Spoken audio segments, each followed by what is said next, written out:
Assalamualaikum warahmatullahi wabarakatuh. Selamat malam dan salam sejahtera bagi kita semuanya. Perkenalkan, nama saya Ngisomudin dengan NIM 64252032. Oke, perkenalkan nama saya Faruk Hodafi dengan NIM 64251593. Perkenalkan, nama saya Muhammad Tokan Kadafi dengan NIM 64250972.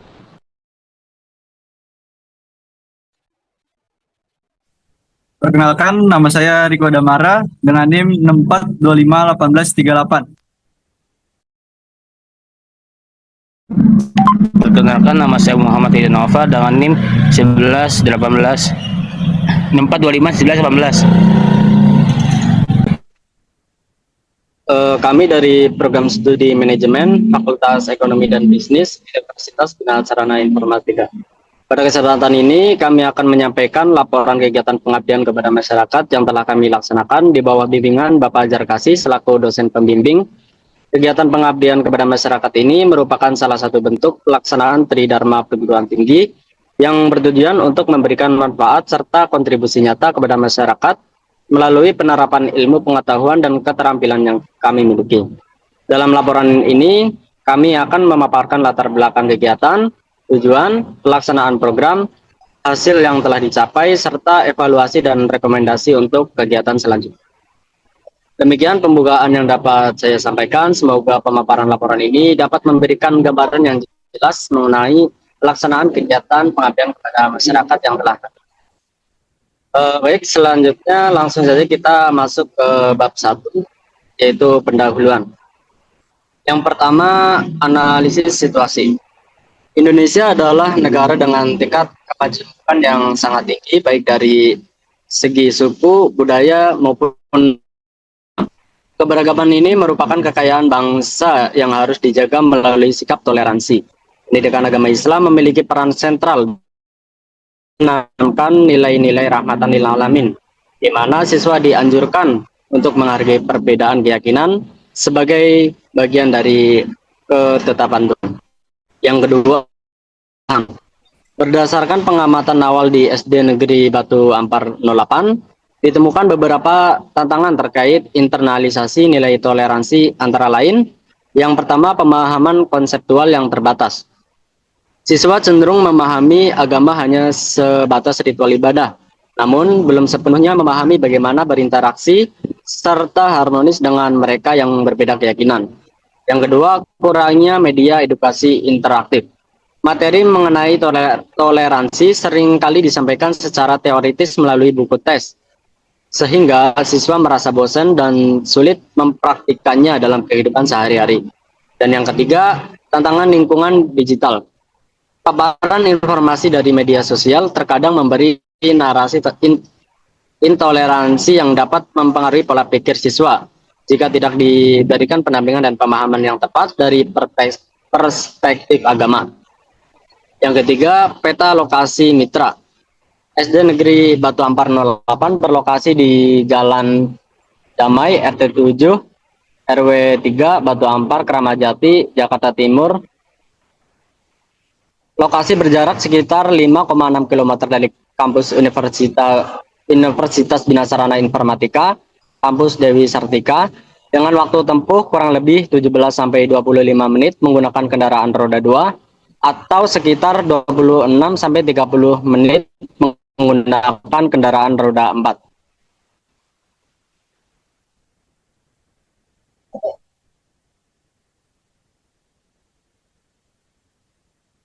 Itu saja untuk pendahuluannya, selanjutnya akan Oke, baik. Selanjutnya ada solusi permasalahan, sosialisasi edukatif berbasis kisah storytelling.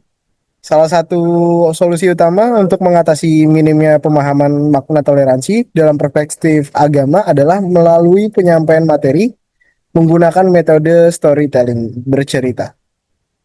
Oke, 1. Uraian solusi. Mahasiswa akan memaparkan kisah-kisah keteladanan dari sejarah Islam terkait interaksi Rasulullah SAW dengan penganut agama lain seperti piagam Madinah atau kisah Rasulullah dengan tetangga yang berbeda keyakinan. Selanjutnya, tujuannya memberikan bukti nyata bahwa toleransi adalah bagian dari syariat Islam, sehingga siswa memiliki landasan teologis yang kuat untuk bersikap inklusif tanpa harus merasa takut kehilangan jati diri sebagai Muslim. Selanjutnya, dialog terbuka dan simulasi etika. Menjawab tantangan etika berinteraksi di lingkungan yang majemuk. Solusi yang ditawarkan adalah sesi dialog terbimbing. Satu, uraian solusi, mahasiswa memberikan simulasi kejadian sehari-hari, misal sebagaimana sikap kita ketika teman agama lain sedang beribadah atau merayakan hari besar. Siswa diajak berdiskusi tentang apa yang boleh dan tidak boleh dilakukan, agar tidak terjadi percampur adukan ajaran agama, namun tetap menjaga kerukunan. Tujuannya memberikan panduan praktis dan batasan yang jelas bagi siswa sehingga mereka tidak bingung dalam menerapkan toleransi di kehidupan nyata. Oke, untuk selanjutnya akan dibawakan oleh rekan-rekan saya. Baik, untuk bab 3 yang berjudul metode pelaksanaan. Metode pelaksanaan kegiatan pengabdian masyarakat merajut indahnya toleransi dan keberagaman. Ini dirancang dengan pendekatan participasi activity di mana siswa kelas 4 SD terlibat aktif dalam setiap sesi. Pelaksanaan kegiatan dibagi menjadi 4 tahapan utama sebagai berikut. Subbab 3.1 persiapan. Tahap ini merupakan fondasi untuk memastikan kegiatan berjalan terstruktur dan sesuai dengan kebutuhan mitra. 1. Observasi dan perizinan. Melakukan kunjungan awal ke SDB Batu Ampar 08 untuk mendiskusikan jadwal kegiatan dan menyesuaikan materi dengan kondisi kelas. Kedua, penyusunan materi dan modul. Menyusun konten edukasi toleransi yang bersumber dari nilai-nilai pendidikan agama Islam seperti konsep tasamuh yang dikemas dalam bahasa anak-anak. Ketiga, pengadaan logistik. Menyiapkan alat peraga seperti poster, pohon toleransi, kartu permainan jembatan persahabatan, hadiah kecil reward untuk siswa, serta perlengkapan dokumentasi. 3.2. Pelaksanaan kegiatan.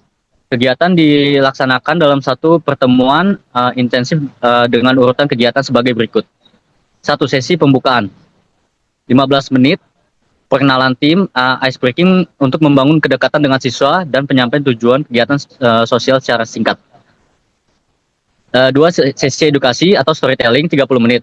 Penyampaian materi ini mengenai indahnya perbedaan dan keteladanan Rasulullah SAW dalam menghormati pemeluk agama lain melalui media visual. 3. Sesi simulasi dan game interaktif 40 menit. Pelaksanaan permainan jembatan persahabatan siswa dibagi menjadi beberapa kelompok untuk menyelesaikan tantangan kerjasama guna menumbuhkan rasa empati dan kerjasama tim tanpa memandang perbedaan. 4. Sesi kreatif pohon toleransi 25 menit. Siswa menuliskan komitmen jujur dan toleran mereka pada media dan dalam kertas. Kemudian menempelkannya pada poster besar sebagai bentuk janji bersama untuk menjaga kerukunan di kelas. Kelima, sesi penutup dan evaluasi 10 menit. Penarikan kesimpulan bersama siswa, pemberian apresiasi siswa yang aktif, dan doa penutup. 3.3 Pembagian tugas. Agar pelaksanaan tugas berjalan efektif, berikut adalah pembagian tugas masing-masing anggota tim pengabdian. Yang bernamakan anggota Nisomudin, jabatan ketua, tugas mengordinasikan seluruh tahapan kegiatan, mengurus perizinan dengan pihak sekolah, serta menyampaikan materi inti storytelling mengenai toleransi beragama. Yang kedua, Muhammad Tokan Gaddafi yang berjabat sebagai sekretaris dan penanggung jawab materi. Tugasnya menyusun draft proposal, membuat modul edukasi toleransi, evaluasi, dan menyusun laporan akhir kegiatan. Ketiga, Faruk Gaddafi yang berjabat bendahara dan logistik. Tugasnya yaitu mengelola anggaran kegiatan, menyiapkan hadiah reward untuk siswa, dan membuat poster. Dan keempat ada Muhammad Ridho Noval sebagai fasilitator dan dokumentasi. Memandu jalannya permainan interaktif, ice breaking atau game, mengarahkan siswa saat sesi kreatif, mendokumentasikan seluruh kegiatan, rangkaian kegiatan dalam bentuk foto atau video, serta membuat press release. Dan yang terakhir ada Riko Damar. Selanjutnya akan dibahas oleh Riko Damara. Di bab keempat, pengeluaran dan target capaian. Kegiatan pengabdian masyarakat ini diharapkan dapat menghasilkan iuran yang bermanfaat bagi siswa sebagai mitra sarana maupun bagi pengembangan keilmuan mahasiswa. Berikut adalah rincian iuran dan target capaian yang ditetapkan. Yang pertama, pelaksanaan kegiatan Ada indikator capaian terlaksanakan kegiatan pengabdian ke masyarakat tentang merajut merajut indahnya toleransi dan keberagaman di kalangan anak-anak melalui memberikan karakter melaksanakan di SDN 4808 pagi. Kedua ada publikasi artikel di media massa cetak atau elektronik. Capaiannya lokal. Yang ketiga, video pelaksanaan yang diunggah di YouTube. Tersedia video kegiatan yang mencerminkan seluruh rangkaian acara, kan, penyuluhan, interaksi anak, penutup. Video kegiatan merekam momen penting seperti penyampaian materi dan partisipasi aktif anak-anak. Poster kegiatan poster kegiatan yang mencerminkan keseluruhan informasi utama terkait pelaksanaan dan pasaran materi utama serta dokumentasi pendukung. Press release kegiatan dan laporan PKM tersusun naskah press release yang memuat informasi kegiatan secara singkat, padat, dan jelas serta laporan kegiatan telah dibuat oleh tim pelaksana. Ya, bisa di slide lagi. Yang kelima ada rilis biaya. Yang pertama konsumsi snack, biayanya ada 32, distribusi biayanya ada 6, jadi 6 kali 32 sama dengan 192.000. Di sini ada souvenir, jumlahnya 1, estimasi biayanya 58, jadi 58 dan total keseluruhan biayanya ada 250.000. Yang keempat, jadwal kegiatan. Nama kegiatannya mencari mitra, persiapan materi dan bahan. April 2026 pekan 4. 2 persiapan materi dan bahan.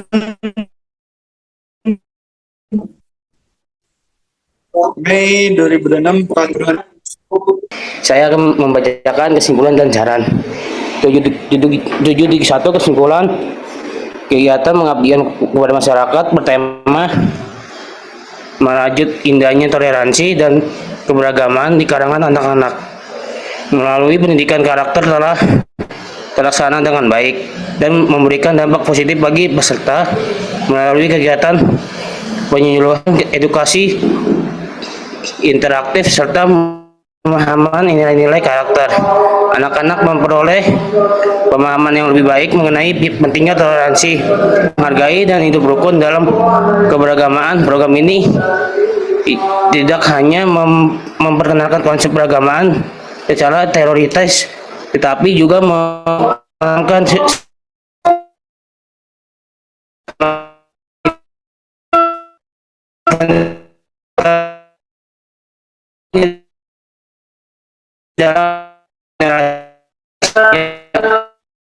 sikap toleransi berlihat persatuan agama. Program ini berperan mendukung pembentukan karakter anak-anak sebagai bangsa dan persatuan agama. Oke, yang titik 2 saran agar kegiatan pendidikan karakter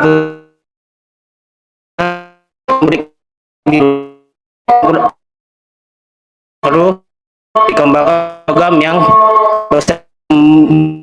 hanya kegiatan saat terlibatkan guru, orang tua, dan lingkungan masyarakat.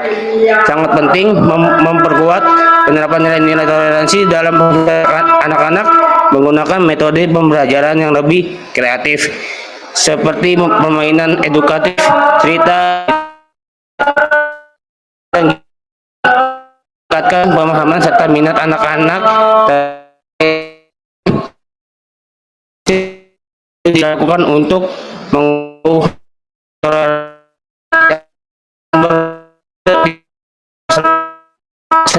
secara kegiatan berlangsung dengan dukungan yang konsisten, pendekatan inovatif, serta kerjasama sebagai pihak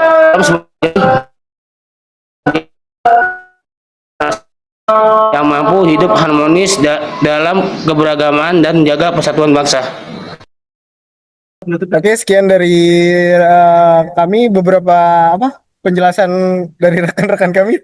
Dan di sini ada beberapa lampiran seperti poster, ada video YouTube yang telah dipublikasi, ada juga press release. Oke, sekian dari kelompok kami. Kurang lebihnya mohon maaf. Wassalamualaikum warahmatullahi wabarakatuh.